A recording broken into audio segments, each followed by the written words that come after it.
इससे कबल हुजूराबाद एमएलए कौशिक रेड्डी की गिरफ्तारी के पेश नजर आज मंगल को पुलिस ने हैदराबाद में बीआरएस के कई कायदीन को घरों पर नजरबंद कर दिया।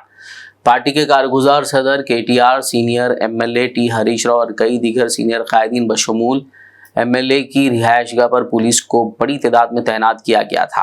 ताहम इस दौरान अदालत ने करीमनगर में कौशिक रेड्डी को जमानत दे दी। बीआरएस लीडर हरीश राव ने मीडिया से बात करते हुए कहा कि रियासती डीजीपी और पुलिस को सियासी तौर पर मुहर्रिक मामलात में कानून के अंदर रहकर काम करना चाहिए। उन्होंने कहा कि काबिल जमानत मुकदमात में अवामी नुमाइंदों को आधी रात और त्योहारों के दौरान गिरफ्तार करने से गुरेज किया जाए। కౌశిక్ రెడ్డికి కరీంనగర్లో కోర్టులో బెయిల్ రావడం జరిగింది. బెయిల్ రావడం పట్ల మా హర్షాన్ని కూడా వ్యక్తం చేస్తూ ఉన్నాం. అయితే ఈరోజు పోలీసులు ముఖ్యంగా డీజీపీ గారు ఒక్క విషయాన్ని గుర్తుపెట్టుకోవాల్సిన అవసరం ఉంది. రాజకీయ ప్రేరేపితమైనటువంటి కేసుల్లో మీరు తొందరపడి కేసులు నమోదు చేయడం, బెయిలబుల్ సెక్షన్స్లో కూడా అర్ధరాత్రి పూట అరెస్ట్ చేయడము, రాత్రంతా పోలీస్ స్టేషన్లో కూర్చోబెట్టడము, ఉదయాన్నే కోర్టుకు వెళ్తే బెయిల్ వచ్చింది. ఇది చాలా సర్వసాధారణం అయిపోయింది. అంటే ఇలా ఆలోచించాల్సిన అవసరం ఉంది. పోలీసులు కూడా ఈ రాజకీయ ప్రేరేపితమైన కేసుల్లో నాయకులు చెప్తే వినడం కాదు, చట్టానికి లోబడి పనిచేయాలి. మనకు కాన్స్టిట్యూషన్ ఉంది, మనకు కొన్ని చట్టాలు ఉన్నాయి, శాసనసభలో చేసుకున్న చట్టాలు ఉన్నాయి, దానికి లోబడి పనిచేయాలి. సుప్రీంకోర్టు కానీ హైకోర్టు కానీ చాలా స్పష్టంగా బెయిలబుల్ సెక్షన్స్ లో మీరు స్టేషన్ బెయిలే ఇవ్వండి అని కూడా చెప్పారు.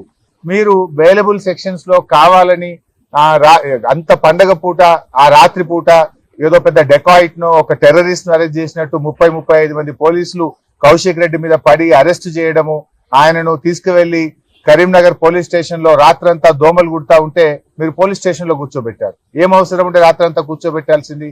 పండుగ తెల్లారి మీరు అంత కావాలంటే అరెస్ట్ చేయడానికి ఏమైనా ఇబ్బంది ఉన్నదా? ఏమైనా అడ్డంకులు ఉన్నాయా? ఆయన ఏమైనా పారిపోతాడా? ఆయన ఒక గౌరవ ప్రజాప్రతినిధి కదా. అంటే ఇప్పటికైనా పోలీసులకు నేను డీజీపీని కోరుతా ఉన్నా, మీరు పోలీసులకు ఒక డైరెక్షన్ ఇవ్వండి. ఈ పొలిటికల్ మోటివ్ కేసుల్లో ఇలా ఎప్పుడు పడితే అప్పుడు అరెస్ట్ చేయడము, అర్ధరాత్రి పూట అరెస్ట్ చేయడము, పండగ పూట అరెస్ట్ చేయడము మానుకోవాలి। BRS senior leader Harish Rao ने कौशिक रेड्डी की गिरफ्तारी पर बरहमी का इजहार करते हुए कहा कि सीएम रेवंत रेड्डी के आने से पहले कौशिक रेड्डी के खिलाफ एक भी मुकदमा नहीं था। सिर्फ हुकूमत से सवाल करने के लिए कौशिक रेड्डी पर कांग्रेस हुकूमत ने 28 गैर कानूनी मुकदमा दर्ज किए हैं।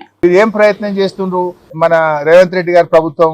కౌశిక్ మీద అక్రమ కేసులు బనాయిస్తూ 28 కేసులు ఉన్నాయి, ఇతని రిమాండ్ కు పంపాల్సిందే అని మాట్లాడుతున్నారు. ఎవరు పెట్టింది 28 కేసులు? రేవంత్ రెడ్డి ప్రభుత్వం రాకముందు కౌశిక్ రెడ్డి గారి మీద ఒక్క కేసు కూడా లేదు. ఈ కేసులన్నీ ఎప్పుడు పెట్టినారు? ప్రశ్నిస్తా ఉన్నాడు కౌశిక్ రెడ్డి. ప్రజల పక్షాన, బీఆర్ఎస్ పార్టీ పక్షాన రేవంత్ రెడ్డి ప్రభుత్వాన్ని ప్రశ్నిస్తున్నాడు కనుక ఆయన మీద ఈ రోజు మీరు అక్రమ కేసులు పెట్టారు. ఈ 28 కేసులు కూడా మీరు పెట్టినటువంటివే. నిన్న కూడా కరీంనగర్ కలెక్టర్ గారి ఆహ్వానం మేరకు ఆయన మీటింగ్ కి వెళ్ళాడు. ఆయన ఏమి పిలువని పేరంటానికి పోలేదు, ఆయన మీటింగ్ కు ఆహ్వానితుడు. ఆ మీటింగ్ లో ఒక సభ్యుడిగా నువ్వు ఏ పార్టీ తరఫున మాట్లాడుతున్నావు అని అడిగాడు. ఇందులో తప్పేముందండి? ఒక కౌశిక్ రెడ్డే కాదు కదా, ఈ రాష్ట్ర ప్రజలందరూ కూడా అడుగుతూనే ఉంటారు. ఈ 10 మంది శాసనసభ్యులు పార్టీ మారిన ప్రతి ఒక్కరిని అడుగుతూనే ఉంటారు. ఇప్పుడు ఆ మీటింగ్ లో సంజయ్ గారు నేను బీఆర్ఎస్ పార్టీ బట్టలు ఇప్తా అని మాట్లాడితే డెఫినెట్ గా అడుగుతారు కదా, నువ్వు గెలిచిందే బీఆర్ఎస్ పార్టీ మీద, నువ్వు బీఆర్ఎస్ పార్టీ గుర్తు మీద, కారు గుర్తు మీద కేసీఆర్ గారు బొమ్మ పెట్టుకొని గెలిచి బీఆర్ఎస్ పార్టీ బట్టలు ఇప్తా అన్నప్పుడు నువ్వు ఏ పార్టీ తరఫున మాట్లాడుతున్నావు అని కౌశిక్ రెడ్డి అడగడంలో తప్పేముంది? ఇది కౌశిక్ రెడ్డి ఒక్కడే కాదు, రాష్ట్రంలో ప్రజలందరూ అడుగుతూ ఉంటారు. నిజంగా డెఫినెట్ గా కౌశిక్ రెడ్డి ప్రశ్నించడంలో తప్పు లేదు. అంత మాత్రాన ప్రశ్నిస్తే 3 కేసులు పెట్టారా? ఒక సంఘటన మీద, ఒక ఇష్యూ మీద 3 డిఫరెంట్ ఫిర్యాదులు ఇచ్చి 3 కేసులు నమోదు చేయడంలోనే మీ ఆతృత కనబడతా ఉంది, మీ యొక్క కక్ష సాధింపు చర్యలు కనబడతా ఉన్నాయి. ఒకే కేసులో 3 ఎఫ్ఐఆర్లు పెట్టి ఆ రాత్రిపూట అరెస్ట్ చేసి రాత్రంతా పోలీస్ స్టేషన్ లో పెట్టడంలోనే ఇది కేవలం రేవంత్ రెడ్డి గారి ప్రోద్బలంతో, రాజకీయ ప్రేరేపితంగా, కుట్రతో ఒక్క రోజైనా కౌశిక్ రెడ్డిని జైల్లో పెట్టాలనేటువంటి ఒక పగ, ప్రతీకారంతో జరిగినటువంటి అరెస్టే తప్ప ఇంకోటి। साबिक वजीर और BRS senior leader Harish Rao ने कहा है कि बीआरएस छोड़कर कांग्रेस में शामिल होने वाला एक एमएलए कह रहा है कि बीआरएस के एमएलए के खिलाफ कार्रवाई की जानी चाहिए। ये उल्टा चोर कोतवाल को डांटे जैसा है। जबकि बीआरएस ने पार्टियां तब्दील करने वाले 10 एमएलए के खिलाफ कार्रवाई का असेंबली स्पीकर से मुतालबा किया है। हरीश राव ने कहा कि जगतियाल एमएलए संजय ने कहा कि वो कांग्रेस पार्टी के लिए कार्य करेंगे। उन्होंने स्पीकर से मुतालबा किया कि वो संजय के खिलाफ कार्रवाई करें। हरीश राव का कहना था कि ये स्पीकर की जिम्मेदारी है कि वो संजय को फौरी तौर पर नाअहल करार दें। స్పీకర్ గారి దగ్గర మా యొక్క డిఫెక్షన్ పిటిషన్ సంవత్సరం నుంచి పెండింగ్ లో ఉంది. తక్షణమే సంజయ్ ని అనర్హుడిగా ప్రకటించాల్సిన బాధ్యత స్పీకర్ గారి మీద ఉంది. ఇది ఎట్లా ఉందంటే చోరు ఉల్టా కోత్వాల్ కు డాటే అన్నట్టు పార్టీ మారిన ఎమ్మెల్యేనే ఇంకా మా పార్టీ ఎమ్మెల్యే మీద ఇవాళ కేసు చర్యలు తీసుకోవాలంటున్నాడు. చర్యలు తీసుకోవాల్సింది పార్టీ మారిన 10 మంది ఎమ్మెల్యేల మీద తీసుకోవాలి. ఆ పిటిషన్ ఇవాళ ఆయన దగ్గరే స్పీకర్ గారి దగ్గరనే ఉంది. స్పీకర్ గారు తన విజ్ఞతను ఉపయోగించి ఓపెన్ గా చెప్తున్నారు కదా, అఫీషియల్ మీటింగ్ లో నేను కాంగ్రెస్ పార్టీ తరఫున పనిచేస్తా అంటున్నారు. అంతెందుకు కాంగ్రెస్ పార్టీ ఎమ్మెల్సీ జీవన్ రెడ్డి గారు కూడా వీళ్ళు ఈ పార్టీ మారిండు, ఈయనను పార్టీలో తీసుకోవద్దు అని కాంగ్రెస్ పార్టీ ఎమ్మెల్సీ జీవన్ రెడ్డి కూడా చెప్తున్నాడు కదా.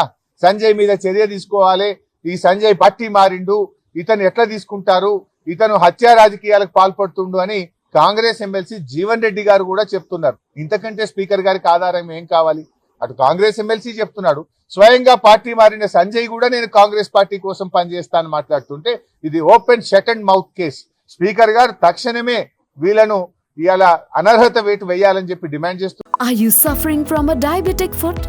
At Shifa Clinic, we offer guaranteed treatment without cutting your leg. Struggling with kidney failure? No need for dialysis. And for high blood pressure or diabetes, we can help you stop lifelong medication. Visit Shifa Clinic in Hydernagar today for advanced and effective treatments.